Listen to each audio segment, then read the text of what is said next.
안녕하세요. 저는 아들 하나, 딸 하나 키우고 있는 40대 엄마입니다. 어릴 때 몰랐는데 부모가 되어 보니 그제서야 부모의 마음을 알게 된다는 말을 요즘 많이 실감하고 있습니다. 무엇보다 자식이 잘 되길 바라는 게 부모의 마음이 아닐까 하는 생각이 드는데요. 그런데 그 마음이 잘못된 사람들이 있더라고요. 제 주변에 자신의 욕심으로 자식까지 나랏길을 걷게 한 사람이 있어 그 얘기를 여러분들에게 들려드리려고 합니다.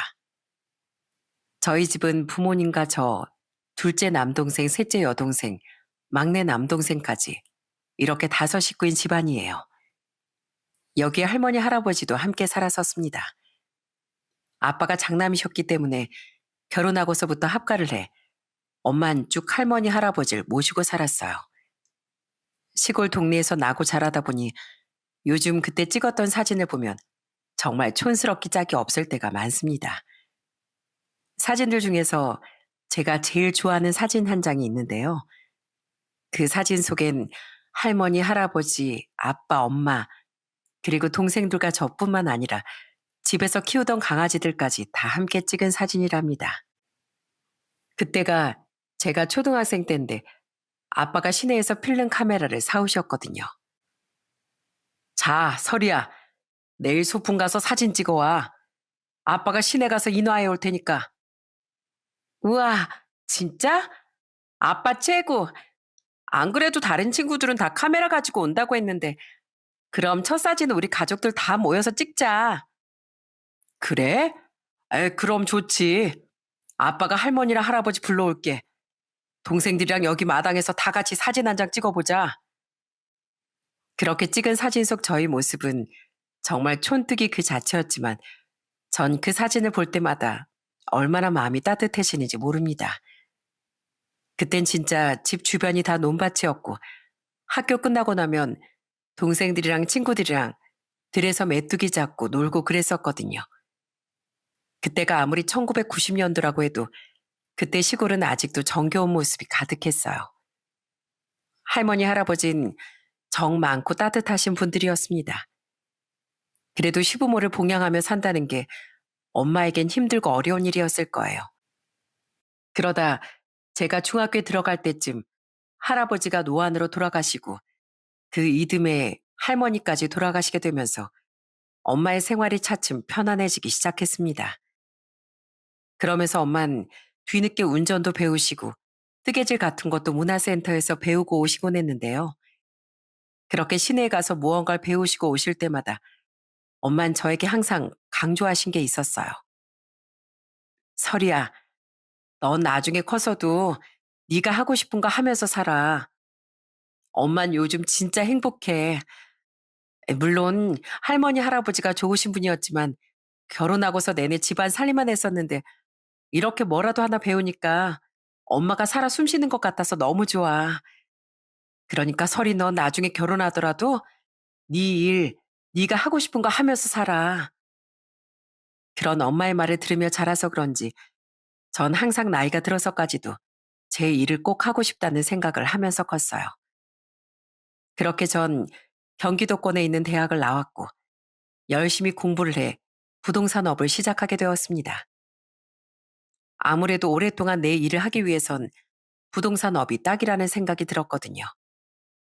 그러다 아는 분의 소개로 30대 초반에 한 남자를 만나게 되었어요. 그 남잔 평범한 직장인이었는데 재고 따지는 다른 남자들과는 다르게 순박하고 순수한 사람이었습니다.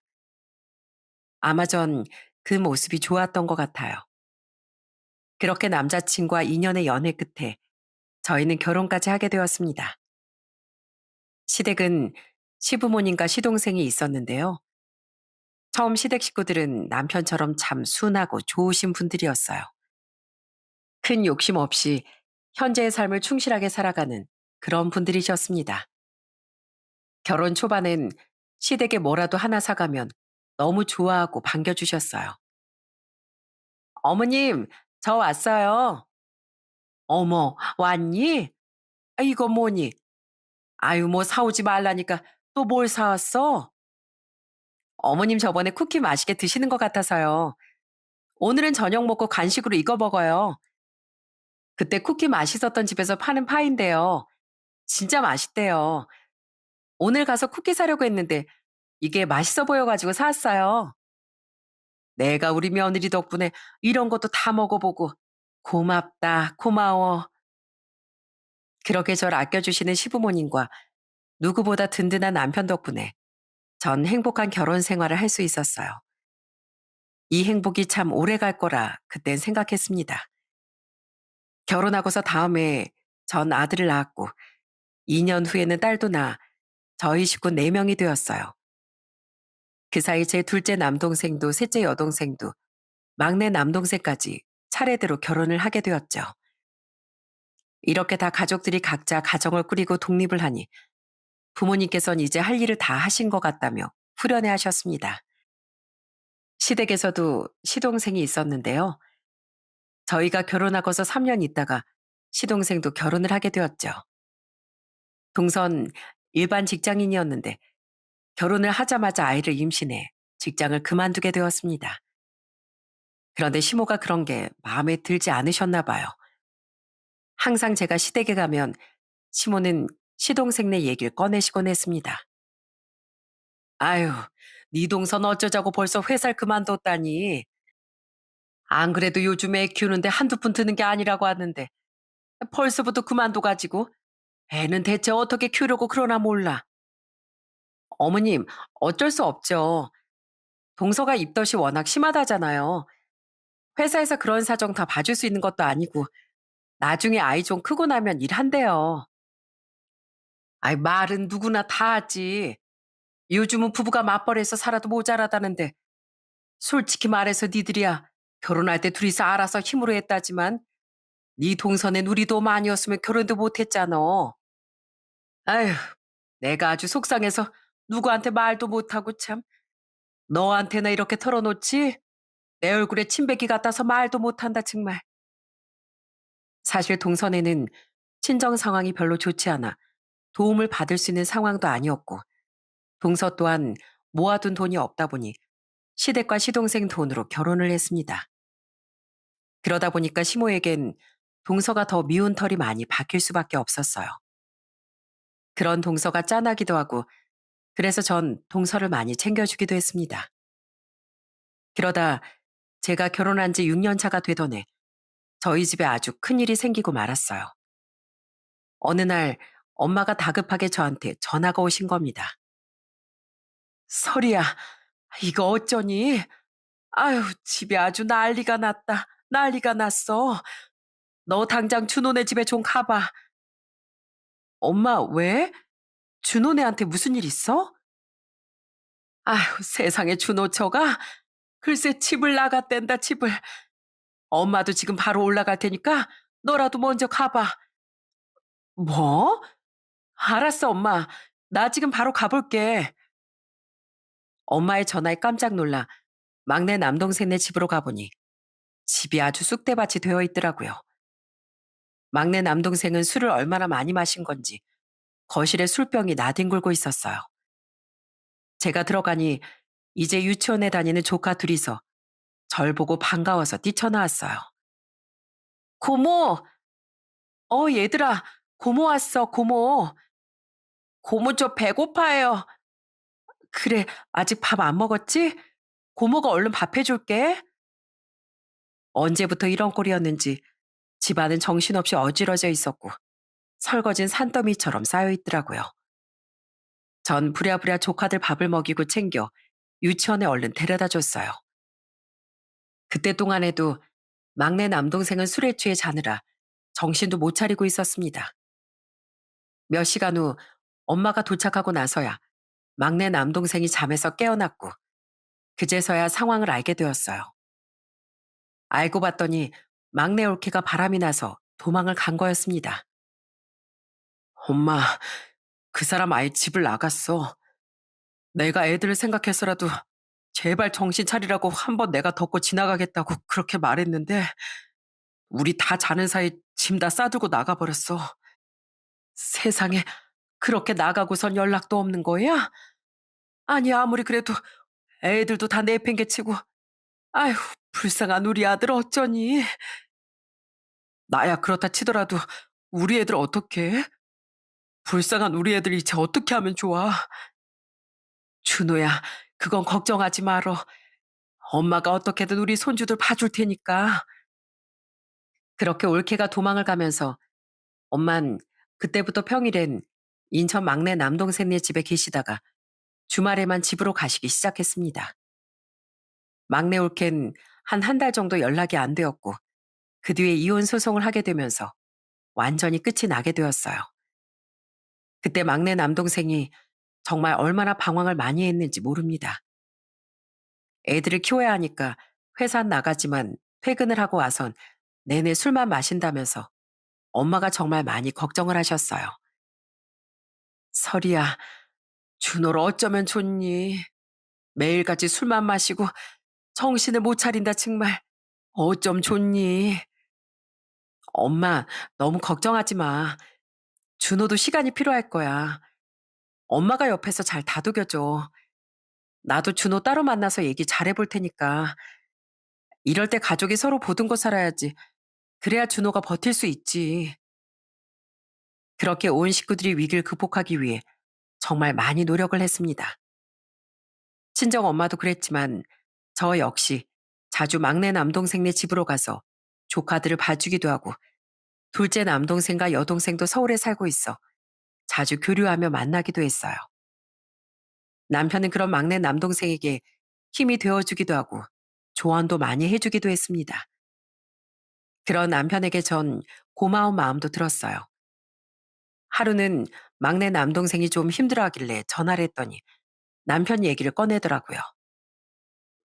누나, 매형한테 누나 진짜 잘해야 되겠더라. 매형이 나 힘내라고 용돈도 보내줬어. 뭐? 너희 매형이? 언제? 나한테 그런 소리 없었는데? 어제 잠깐 전화가 왔더라고. 매형이 요즘 나 어떠냐면서 힘들지 않냐고, 다른 일 없냐고 내내 걱정해주고, 매형도 동생이 있어서 안다면서 진짜 친형처럼 생각하라면서 용돈을 보내줬어. 전 막내 남동생의 말에 정말 깜짝 놀랄 수밖에 없었어요. 저도 사실 애들도 챙기고 그러느라 세심하게 남동생을 챙기지 못했었는데 뒤에서 남편이 다 챙기고 있었던 거였어요. 그날 전 감동받아 남편에게 고마운 마음을 표현했습니다. 여보, 준호한테 용돈 보내줬다며. 아, 나한테 말이라도 해주지. 난 그것도 몰랐네. 고마워. 나 대신 동생들 잘 챙겨줘서. 에이, 당신 동생이 무슨 당신한테만 동생인가? 내 동생이기도 하지 뭐. 이제 우리 한 가족인데 네 동생 내 동생이 어딨어? 다 같이 힘들 때 이렇게 서로 토닥이고 힘 되어주는 거지 뭐.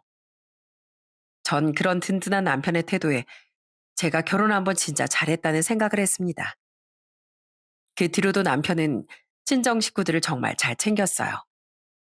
벌이가 넉넉한 건 아니다 보니 돈으로 뭔가를 엄청나게 해준 건 아니지만 진심으로 가족으로 생각하고 전화도 자주 하면서 그렇게 친정 식구들을 챙겼습니다. 그런 남편에게 전 항상 고마운 마음을 가지고 있었어요. 사람이 큰 욕심 없이 소탈하다 보니 주변 사람들에게도 무언가 바라지 않고 그렇게 감사해 하는 남편의 모습이 멋있게 보이기도 했습니다. 이런 상황에서 시댁에도 변화가 생겼어요. 시부는 직장을 다니시다가 은퇴를 하셨고 시모는 이불 장사를 하시고 계셨는데 어느 날 시모가 저한테 조심스럽게 얘기를 꺼내시더군요. 바로 시부께서 갑자기 무슨 투자에 빠지신 거였어요. 시모가 너무 걱정되어 저한테 물어보려고 전화를 하셨더라고요. 에미야, 요즘 네 시아버지가 좀 이상해서 내가 뒤를 좀 캐봤더니만 아니 글쎄 이 양반이 이상한 곳에 투자를 하고 있는 것 같더라고. 이걸 어째야 하니? 아버님이요? 뭐 어떤 것에 투자를 하고 있는데요? 자세한 건 나도 말을 안 해줘서 모르겠는데 투자라면 무슨 이자를 엄청 많이 준대나? 그래가지고 거기에 푹 빠져서 주변에 자꾸 소개해주고 끌어모으고 하는데 이거 혹시 다단계 뭐 그런 거 아니니? 아, 이러다가 큰일 나는 거 아닌가 모르겠다. 어머님, 한번 아버님한테 자세하게 물어보세요. 저도 그쪽으로는 잘 몰라서 어디에 투자하고 어떻게 하는지 알면 제가 한번 다른 곳에 물어볼게요. 그렇게 갑자기 은퇴 후 투자에 빠지신 시부 때문에 시모는 매일같이 전전긍긍 고민을 하셨어요. 워낙 시부가 젊었을 때부터 고집이 세시고 그러다 보니 시모가 옆에서 아무리 말려도 말을 도무지 듣지 않으셨던 모양이었어요. 그런데 어느 순간부터 시댁 분위기가 좀 이상하더라고요. 어느 날 시댁에 갔더니 전에 없던 가전제품들이 슬슬 보이기 시작했어요. 어? 어머님 에어컨 바꾸셨네요? 왜요? 뭐 고장이라도 났어요? 작년에 바꾼 거라 벌써 바꾸신 거예요? 아, 이게 좀 더 나았다고 해서 어떠니 괜찮지 않니? 안 그래도 가전제품들 다 오래되고 망가지고 그래서 바꿀까 했었는데 이번에 어떻게 자금이 들어와가지고 싹 바꿨다. 내일은 소파도 새로 올 거야? 정말요? 아니 어머님 갑자기 무슨 돈으로? 아, 그 네 시아버지 투자하는 거 있잖니? 그거 알고 보니까 괜찮은 사업인 것 같더라고. 그래서 나도 모아둔 돈 탈탈 털어서 넣었잖니. 이자가 아주 쏠쏠해. 네? 아니 어디를 넣으셨길래 이렇게 가전 가구들을 다 바꾸실 정도로 돈이 나와요? 내가 이따가 정보 알려주마. 내가 동호한테도 얘기했는데 너한테는 아직 말 안 했나 보구나. 우리 식구들 싹 다 거기 투자하면 좋을 것 같아. 네. 시모는 시부의 투자를 말리지도 못하고 오히려 거기에 빠져든 거였어요. 그런데 전 시모의 말에 조금 찝찝한 느낌이 들었습니다. 뭔가가 좀 이상하다 싶었어요. 나중에 시모가 보여준 투자 설명서를 봤더니 수익금이며 이런저런 게 역시나 과하게 설정이 되어 있더라고요. 보통 은행 이자라고 하면 많아봤자 요즘은 4%대를 넘기기가 힘들잖아요. 그런데 그건 10%도 훌쩍 넘어서 진짜 어마어마한 수익금을 받게 되어 있었어요. 그걸 보고서 이건 좀 이상한 것 같다는 생각이 들어 전 바로 시모에게 전화를 했어요. 어머님, 저 이거 좀 봤는데요. 근데 좀 이상한 것 같아서요. 이상해? 뭐가 이상해? 아니, 아무리 그래도 수익률이 이렇게 높은 건 좀 어머님 진짜 잘 알아보시고 하신 거 맞으신 거죠? 아무래도 전 좀 이상한 것 같아요. 아니, 뭐가 이상하니? 나도 지금 이자 받고 있는데. 참, 내가 무슨 사기라도 치는 거라고 생각하는 거야? 아유, 됐다. 하기 싫으면 너만 하지 말어. 아니, 얜 좋은 정보를 알려줘도 참. 시모는 제 말에 버럭 화를 내면서 전화를 끊어버렸습니다. 전 그 전화를 끊고 나서도 한참 동안 찝찝한 생각을 떨칠 수가 없었어요. 그래서 혹시나 사기가 아닐까 싶어 남편에게도 얘기를 해봤지만 남편도 거기에 홀라당 넘어간 건지 제가 쓸데없는 걱정을 한다며 대수롭지 않게 여기더라고요. 거기다가 그때 이후로 시댁에 갈 때면 시모는 절 본체만 채하며 절 무시하기 시작했습니다. 그때부턴 같이 투자를 한 동서만 챙기시더라고요. 둘째야, 얼른 와서 이거 과일 좀 먹거라. 아유, 요즘 사과가 아주 실하다, 실해. 달콤하니 맛있네. 너 얼른 와서 앉아. 네, 어머님. 저 이거 설거지만 하고 갈게요. 아니, 네가 설거지를 왜 하니? 큰애 네가 하렴. 오늘 둘째가 밥 차리고 했으니까 설거지 네가 해도 되잖니. 둘째는 얼른 와서 앉아봐. 우리끼리 할 말도 있고. 알겠어요, 어머님. 어머, 형님, 죄송해서 어쩌죠? 어머님이랑 제가 요즘 투자하는 것 때문에 할 얘기가 좀 많아서요. 그럼 형님이 좀 고생 좀 해주세요. 언제니 얄밉다며 동서한텐 고기 하나도 밥그릇에 얹어주지 않았던 시모가 어느 날부턴가 동서만 부둥부둥 챙기기 시작했습니다. 그 모습을 보면서 정말 어이가 없더라고요. 들어보니 저 빼고 시댁 식구들 모두 쌈짓돈까지 탈탈 털어서 거기다가 투자를 다 한 모양이었습니다. 그렇게 전 절대 안 된다, 사기 같다 하며 뜯어 말렸는데 그 모습이 시모는 보기가 싫었던 거죠. 그런데 그렇게 투자로 시댁이 한껏 들떠있던 어느 날 집으로 등기 하나가 도착을 했습니다. 남편 이름으로 온 등기였는데 보니까 은행이더라고요. 이게 도대체 뭔가 해서 보게 되었는데 그 내용을 보고 전 그 자리에서 까무라치는 줄 알았습니다. 바로 남편이 집을 담보로 해서 대출을 받았던 거였어요. 매번 전세를 전전하다가 결혼하고 8년 만에 겨우 모은 돈으로 아파트를 장만한 거였는데 그걸 담보로 한 거였습니다. 공동명의라 그런 건 안 되는 줄 알았는데 또 1금융이 아닌 곳에선 굳이 동의를 받지 않고서도 받을 수 있었나 보더라고요. 전 그 우편을 보고서 바로 남편에게 전화를 걸었습니다. 여보, 이게 뭐야? 담보대출이라니. 아니, 어떻게 나 몰래 집 담보대출을 받아? 아이, 진짜 일하고 있는데 뭐야? 그리고 나도 집값 반 냈거든? 내 몫으로 담보 설정해서 받은 거라고 치면 되잖아. 뭐가 문제야 대체? 아무리 그래도 나한테 한마디 상의라도 했어야지. 어떻게 모은 돈인데, 어떻게 마련한 아파트인데 이걸 담보로 대출을 받아? 어떻게? 아, 그거 참. 투자해서 다시 채워놓으면 되잖아. 당장 돈은 없고 엄마가 투자하라는 곳에서 이율이 얼마나 높은데 금방 다 갚아. 어? 나중에 내가 돈 수억 벌어가지고 부자 되면 그때 당신은 뭐라고 할래? 내 지분도 있으니까 잔소리하지 말고 끊어. 저는 남편의 태도에 너무나 기가 막혔습니다. 당당하게 말을 하는데 진짜 어이가 없고 너무 화가 나더라고요. 문제는 그게 끝이 아니었다는 겁니다. 남편은 그렇게 투자를 하고서 점점 돈이 들어오니 멀쩡히 다니던 회사마저 멋대로 그만두고 말았어요. 어느 날 출근을 하지 않는 남편을 보고서 제가 왜 출근을 하지 않냐고 물어보니 당당히 그만뒀다고 하더군요. 그걸 듣고서 너무 어처구니가 없어서 화를 내니 남편은 끝까지 진짜 뻔뻔했습니다. 당신 어떻게 그럴 수가 있어? 아니, 회사를 도대체 왜 그만둔 거야? 아무런 말도 없이 이제 앞으로 우리 어떻게 먹고 살라고 그러는 거냐고. 아이, 이자 들어오잖아, 이자. 그것만 써도 우리 실컷 먹고 살아. 지금처럼 이렇게 아등바등 아끼면서 안 살아도 된다고. 지금 그게 할 말이야? 그리고 내가 말했지? 그 투자 좀 이상한 것 같다고. 어떻게 제대로 알아보지도 않고 무작정 투자를 해? 뭘 제대로 안 알아보긴 안 알아봐. 엄마고 동생이고 재수씨까지 다 이자 먹고 펑펑 쓰고 사는데 뭐 내가 당신보다 돈 많이 벌고 잘 나갈까 봐 그래?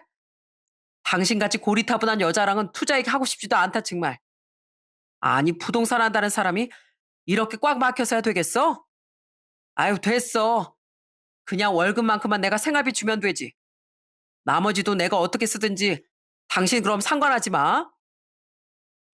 그날 이후부터 남편은 진짜 하루 종일 밖에서 지인들과 술 마시고 골프 치러 가고 여행 가고 그러면서 들어오는 돈은 펑펑 쓰기 시작했습니다.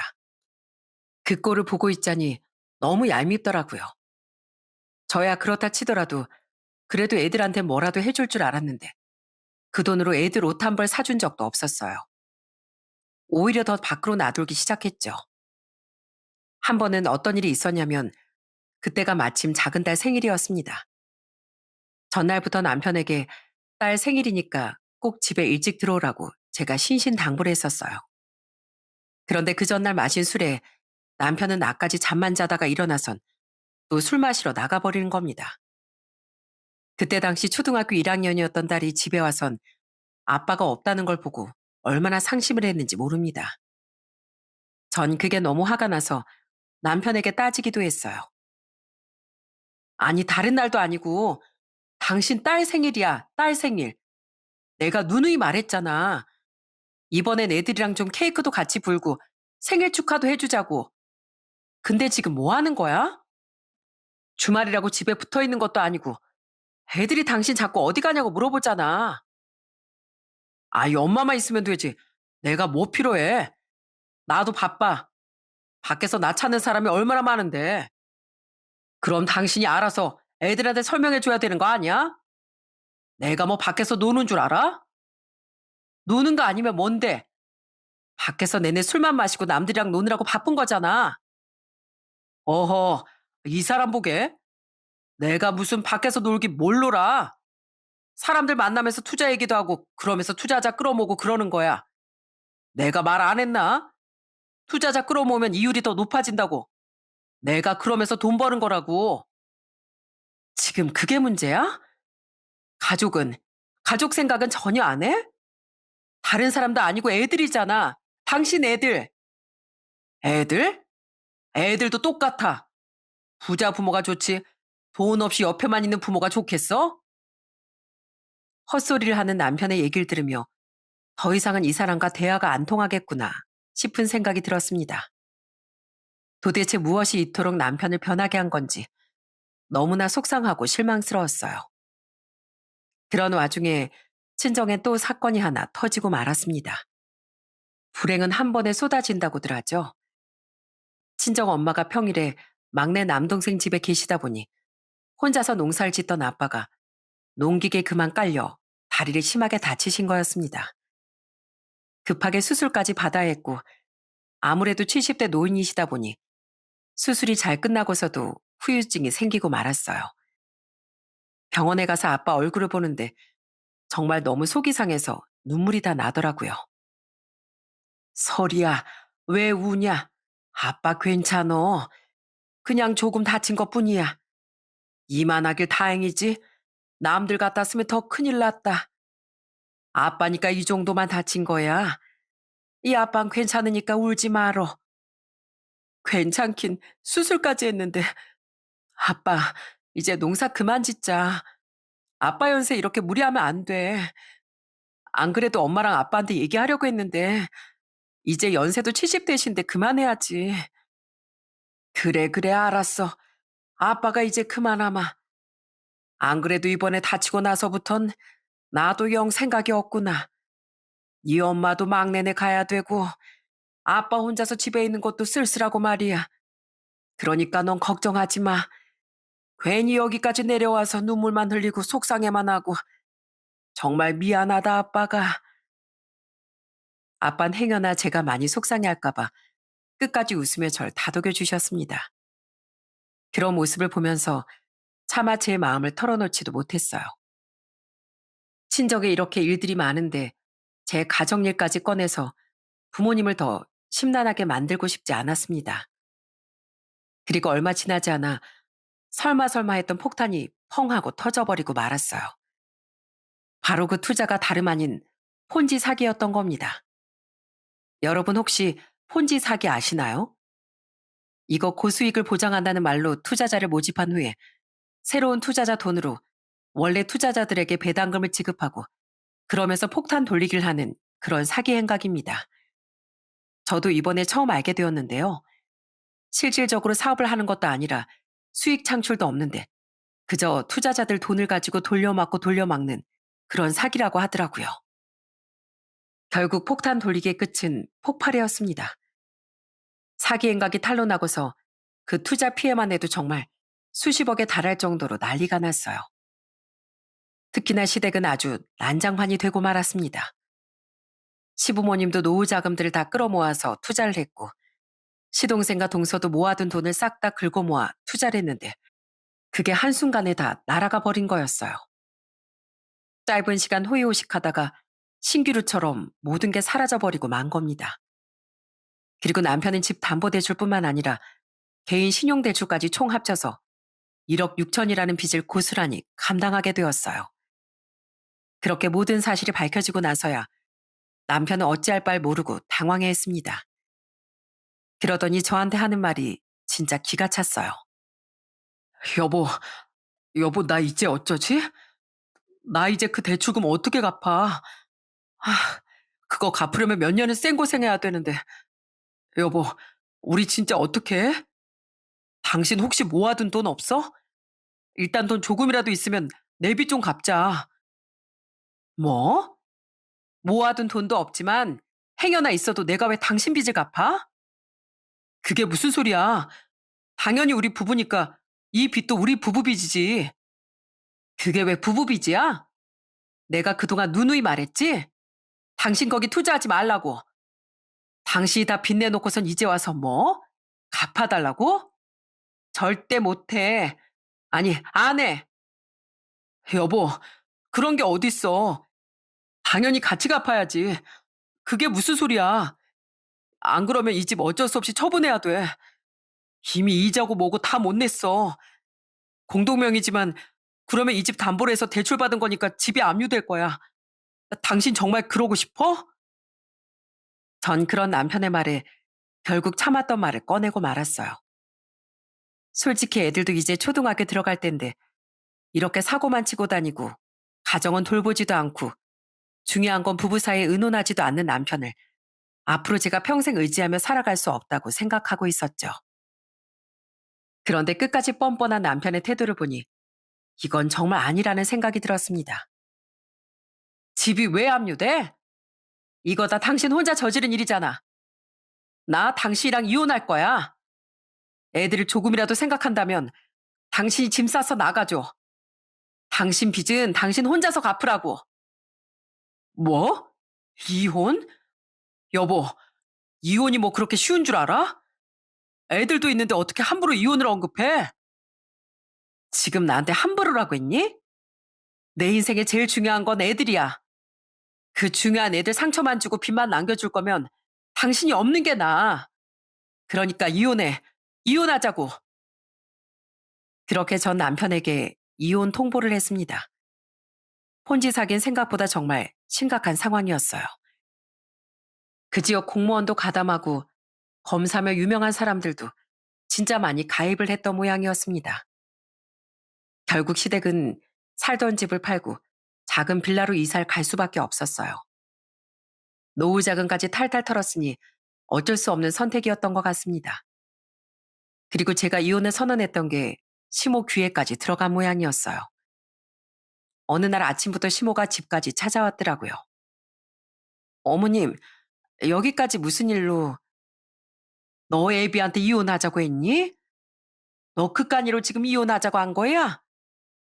어머님, 그깟 일이라뇨? 애비가 지금까지 뭐 했는지 모르세요? 저 몰래 집 담보대출이며 신용대출 받아가지고 지금 빚만 1억이 넘어요. 근데 당당하게 그 빚을 갚아달라고 하는데 그걸 참을 아내가 어디 있어요? 걔가 뭐 걔만 잘 살려고 그랬겠어? 다 같이 잘 살려고 그런 거잖아. 넌 우리 아들 마음은 하나도 생각 안 하니? 어쩜 그렇게 이기적이야? 어쩜 그렇게 너만 생각해? 남편도 모자라 시모까지 저에게 뻔뻔하게 구는 걸 보니 정말 한숨이 절로 나왔습니다. 말도 하기 싫더라고요. 그래서 제가 한숨을 쉬니까 시모는 그 모습이 또 영 못마땅했는지 저에게 잔소리를 쏟아부었어요. 남자가 살다 보면 그럴 수도 있는 거지. 어떻게 한번 기회도 안 주고 냉정하게 내쫓아? 어? 네가 이혼한다고 하니까 내가 그래도 여기 왔다만 세상이 아무리 변했어도 여자가 이혼했다고 하면 얼마나 시선이 안 좋은지 네가 몰라서 그런다. 무슨 시선이 안 좋은데요? 지멋대로 하는 남편이랑 평생 혼자서 전전긍긍하면서 사는 것보다 낫죠. 그럼 지금 네가 이혼하고 어디 갈 데라도 있니? 어? 이혼은 무슨 나 우리 손주들 절대 못 준다. 절대 못 줘. 그래요? 그럼 어머님들이 애들 키우시겠어요? 어머님이 데리고 가서 키우시겠냐고요? 아니 뭐 그런 건 아니다만 애는 엄마가 키워야지. 우리 집안엔 한 번도 이혼한 사람 없다. 그러니까 절대 안 되니까 그것만 알아. 그렇게 남편이고 시모고 이혼은 결사 반대라고 나섰습니다. 그렇지만 뭐 그쪽에서 반대를 해봤자 제 의지는 꿋꿋했어요. 그전부터 남편은 저에게 신뢰를 많이 잃었고 더 이상 관계를 유지하는 게 의미 없다는 생각을 하고 있었죠. 그 후 전 차근차근 이혼 소송을 준비했습니다. 생각보다 준비해야 할 것도 많고 정리해야 할 것도 많더라고요. 그 무렵 친정엔 청천벽력 같은 소식이 들려왔습니다. 바로 막내 남동생이 결국 암까지 걸린 거였어요. 그렇게 술만 마시던 막내 남동생이 결국 쓰러져 병원으로 실려가게 되었는데 그때 암이 발견된 것이었죠. 막내 남동생의 암 판정으로 엄만 당장이라도 쓰러질 듯 힘들어 하셨어요. 설이야, 어떻게 이런 일이 다 있다니? 그 착한 준호가 어떻게 암에 걸린다니. 우리 아들 불쌍해서 어쩌니. 어쩐다니. 엄마, 괜찮아. 요즘은 치료도 잘 되고 초기라고 하니까 괜찮을 거야. 너무 걱정하지 마. 세상도 정말 무심하다, 정말. 우리 준호가 뭘 그렇게 잘못했다고 이렇게 계속 벌만 받는 거야? 정말 너무한다. 너무해. 전 너무나 힘들어하는 친정엄마에게 어떻게 이혼 사실을 털어놓아야 할지 고민을 했습니다. 그래도 끝까지 숨길 수 없을 것 같아 전 가족들을 다 불러 모아 그때의 상황을 차분하게 설명했어요. 사실 친정 부모님은 제 얘기를 듣고서 정말 많이 놀라하셨습니다. 뭐? 문서방이 그런 짓까지 했다고? 아휴, 그래서 이혼 소송은 한 거니? 엄마. 애들이 있어서 당장 서류 정리는 안 되고 숙려 기간이 있어야 하나 봐. 어차피 남편이 이혼 반대하는데 워낙 남편이 잘못한 게 많아서 소송은 문제 없을 거래. 아휴, 애들이 고민이겠구나. 그래, 그동안 왜 말을 안 했어? 하긴 집에 큰일이 이렇게나 많이 있었는데 네가 무슨 말을 했겠니? 미안하다. 엄마가 너한테 너무 의지했나 보다. 아니야. 엄마도 힘들어서 그런 건데 뭘. 그래도 이렇게 엄마 아빠한테 후를 털어놓으니까 속이라도 시원하네. 그렇게 전 친정 부모님에게도 이혼 사실을 털어놓게 되었고 숙려 기간 이후 저흰 이혼을 하게 되었습니다. 어차피 남편이 만든 빚은 남편의 단독 빚이었기 때문에 제 책임은 없었고 재산 분할도 유리하게 받을 수 있었어요. 그런데 시모는 끝까지 제 속을 긁더라고요. 이혼을 진행하면서 가끔씩 애들이 남편을 만나러 시댁을 갔었는데 그때마다 시모가 애들을 데리러 왔어요. 그러면서 한 번씩 어쩔 수 없이 얼굴을 보면 제게 비아냥대면서 말을 하더라고요. 그래 뭐 니들 헤어지는 거야 그렇다 쳐도 우리 손주들은 부족하지 않게 살아야 할 거 아니니? 들어보니까 이 집도 다 처분하고 나간다던데 뭐 어디 살 곳이라도 있고? 저 걱정하지 마시고 어머님 아드님이나 걱정하세요. 저흰 친정 부모님이 올라오셔서 다 같이 살기로 했거든요. 참, 네 부모 농사 짓고 사느라 세상 물정 하나도 모르나 봐. 서울 집값이 얼마나 비싼데 서울 올라와서 산다니? 뭐 시골 마냥 1억, 2억이면 집 하나 뚝딱 살 줄 아나 본데? 예, 넌 부동산 한다는 애가 네 부모한테 현실도 말 안 해줬니? 설마 1억, 2억 하는 거지 같은 빌라에 네 부모 모시고 우리 애들까지 데리고 살려고 하는 거 아니지? 그 많은 식구들 그냥 아파트로 되겠어? 그러게 괜히 양육권 가지고 가겠다고 해가지고선 이혼 안 했으면 이 집에서 편하게 살 거 아니야? 아이고, 제 걱정하지 마시고요. 아드님 빚이나 걱정하세요. 뭐? 야, 우리 아들 걱정 하나 할 거 없어. 멀쩡히 직장 다니면서 돈만 잘 버는 애 왜 걱정해? 애 딸린 이혼녀 걱정해야지. 내가 그나마 우리가 식구였으니까 걱정해 준 거야. 걱정해 주면 고맙다 하지 못할 망정. 그러면서 혀를 끌끌 차고 가는 전시모를 보며 전 진짜 헛웃음이 나오더라고요. 전시모는 전 남편이 직장을 그만둔 것조차 모르는 듯 했어요. 그렇게 살던 집까지 싹 처분을 하고서 저희는 새로운 보금자리를 마련하게 되었어요. 지긋지긋했던 11년의 결혼 생활이 정말로 종지부를 찍게 되었죠. 그리고 새로 보금자리를 잡은 곳은 서울 북한산 근처에 있는 주택이었어요. 부모님이랑 막내 남동생이랑 다 같이 모여 살게 되었습니다. 처음엔 부모님께도 너무 죄송하고 못난 모습만 보여드린 것 같아 너무 눈물이 나더라고요. 엄마, 아빠 죄송해요.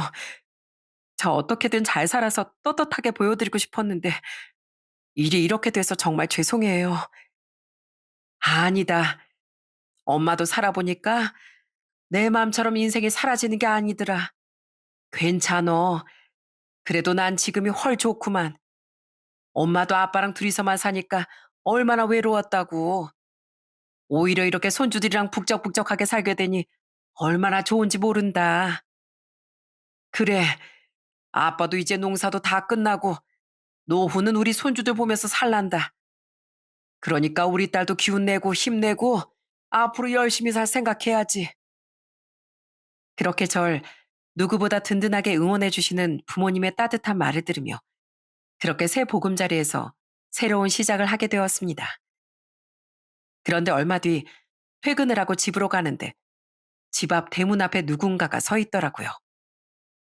어디서 많이 본 뒷모습이다 생각을 하고 있었는데 딱 대문 앞까지 가고서 정말 소스라치게 놀랄 수밖에 없었어요. 그건 바로 전 시모였어요. 어, 뭐야, 여긴 웬일이세요?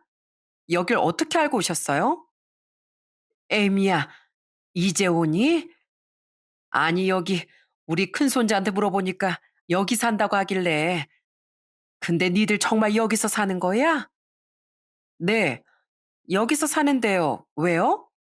뭐 남의 집 염탐이라도 하러 오셨어요? 염탐은 무슨, 우리 손주 어디서 사나 보려고 왔지. 그런데 여기 집이 얼마짜리냐?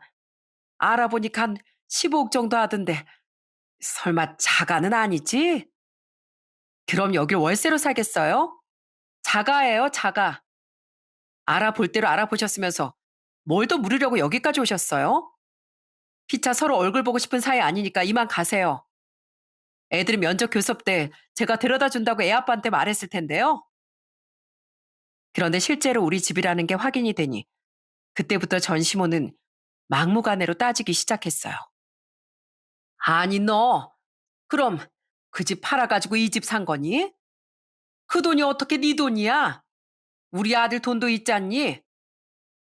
들어보니까 우리 아들 돈 한 푼 안 주고 쫓아냈다고 하던데. 아니 어떻게 그 돈으로 이 집을 살 수가 있냐고? 어? 네가 제정신이니? 제정신이야? 제정신 아닌 건 그쪽이죠. 재산 분할 똑바로 했고요. 따지시려거든 법원 가서 따지시던가요. 잘난 아드님 저랑 재산 분할해서 나 몰래 받은 대출들 그거 다 갚느라고 썼나 보죠. 그렇게 다 갚고 나니 뭐 남는 게 있겠어요? 뭐?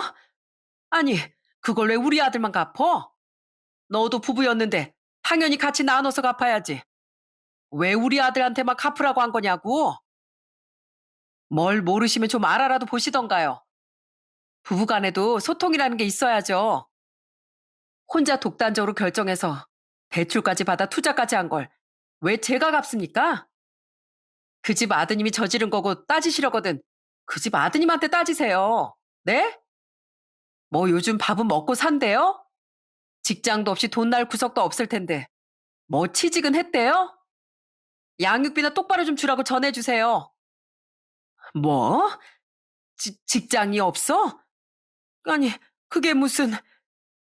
아, 본인 아들도 잘 모르시면서 생판 남이 나한테 와서 난리야. 이 보세요. 그 집 아드님 직장 없어요. 투자해서 돈 번다고 혼자서 직장 그만둔 지 오래입니다. 아직도 그걸 모르셨어요? 아시는지 모르겠지만 오늘 저희 큰아들 생일이라서요. 파티할 거거든요. 주택 마당에서 파티 해보셨나 모르겠네. 어쨌든 파티해야 되니까 방해하지 마시고 가세요. 그렇게 제가 뒤돌아서자 전시모는 씩씩거리며 아주 배 아파 죽으려고 하더군요. 나중에 큰아들에게 물어보니 한번 전시댁에 애들끼리 갔을 때 어디 사냐고 물어봤던 모양이었어요. 전시모 생각엔 이혼하고서 저희가 찌질하게 살 거라고 생각했는데 생각 외로 15억이나 되는 주택에 산다고 하니 속이 뒤집어진 거였죠. 그 뒤 전 남편에게도 전화가 왔습니다. 역시나 전시모가 다 얘기를 한 모양이더군요. 뭐야? 왜 전화야? 할 말 있으면 문자로 하라고 했지? 돈도 없으면서 뭐 큰애 생일 선물이라도 주려고? 아니, 그게 아니라, 여보, 당신 엄청 좋은 데 산다며? 나 오래전부터 주택에 사는 게 내 꿈이라고 했잖아. 여보, 내가 진짜 미안해. 나 지금 당신이랑 애들이 없어서 너무 무섭고 외로워. 당신 빈자리가 얼마나 큰지 몰라. 왜? 좋은 집 산다고 하니까 그제서야 빈자리가 생각나니? 야, 입에 침이나 바르고 거짓말해. 네가 그렇게 돈 많다고 할 땐 옷 한 벌, 아니 먹을 거 하나 사준 적 없으면서. 왜?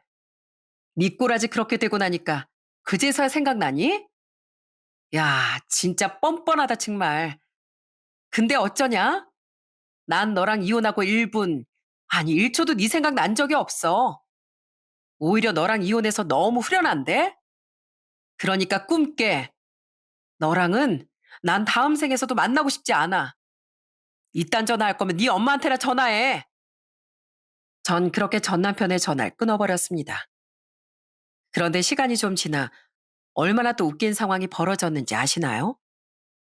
결국은 자기 집안에 이혼한 사람 한 명도 없다면서 그렇게 이혼을 말리던 전 시모는 저희뿐만 아니라 동선애까지 이혼을 하게 만들었습니다.